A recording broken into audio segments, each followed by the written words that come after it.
Cytoplasmic reticulum का क्या काम है? ये एक नेटवर्क ऑफ ट्यूब्स होता है, ठीक है, नेटवर्क ऑफ ट्यूब्स। साइटोप्लाज्म के अंदर नेटवर्क ऑफ ट्यूब्स होता है, जिसका क्या काम है? प्रोटीन बनाना और लिपिड्स बनाना, ठीक है। दूसरा काम क्या है? प्रोटीन और लिपिड्स को ट्रांसपोर्ट करना। तो पहले हम एंडोप्लाज्मिक रेटिकुलम की देख लेते हैं डेफिनेशन। ये क्या है? ये लुक्स लाइक स्मॉल ट्यूब्स या फिर नेटवर्क ऑफ सैक, ठीक है, SAC sac, looks like small tube and network of sac, ठीक है। इसका क्या काम है? ये जो है connected to nucleus, connected to nucleus, ठीक है। ये न्यूक्लियस से कनेक्टेड होगा, क्यों? क्या करने के लिए कनेक्टेड होगा? ट्रांसपोर्टेशन के लिए, ठीक है। ट्रांसपोर्ट क्या ट्रांसपोर्ट करेगा? अब एंडोप्लाज्मिक रेटिकुलम का काम है कि प्रोटीन और लिपिड्स को बनाना, तो वो वही चीज ट्रांसपोर्ट करेगा, ठीक है। अब 2 टाइप्स ऑफ एंडोप्लाज्मिक रेटिकुलम होते हैं हमारे, एक स्मूथ ER और एक रफ ER, ठीक है। ER क्या है? शॉर्ट फॉर्म है एंडोप्लाज्मिक रेटिकुलम की, तो स्मूथ ER और रफ ER। अब ऐसे इनका डिफरेंशिएट भी हो जाएगा, आपको समझ में आ जाएगा कि किसका क्या काम है, ठीक है।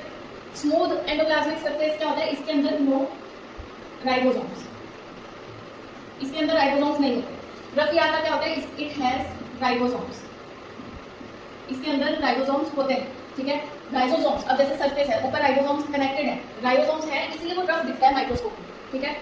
इट अपीयर्स रफ, ठीक है, ये रफ दिखता है, और इसके ऊपर राइबोसोम्स नहीं है तो इट अपीयर्स स्मूथ, ठीक है, ये स्मूथ दिखेगा। उसके बाद हम देख लेते हैं इनका और क्या डिफरेंशिएट है।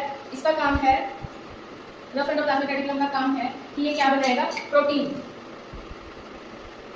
प्रोटीन सिंथेसिस, ठीक है। इसका काम है प्रोटीन बनाना, और इसका काम है लिपिड्स, लिपिड सिंथेसाइज करना, ठीक है। तो ये हो गया हमारे 2 टाइप्स ऑफ ER होता है, एक रफ ER, एक RER, ठीक है। आई मीन एक रफ ER, एक स्मूथ ER। स्मूथ में राइबोसोम्स नहीं होते, स्मूथ होता है लिपिड्स बनाता है, इसके अंदर राइबोसोम्स होते हैं, ये रफ होता है और ये प्रोटीन बनाता है, ठीक है। दोनों अपनी अपनी चीजें ट्रांसपोर्ट करके पूरे सेल में। अब एंडोप्लाज्मिक रेटिकुलम का ऑल टुगेदर फंक्शन क्या है? पहला है ट्रांसपोर्ट, ठीक है। हमने देख लिया कि जो न्यूट्रिएंट्स हैं ये सारी चीजें ट्रांसपोर्ट होगा। क्या ट्रांसपोर्ट होगा?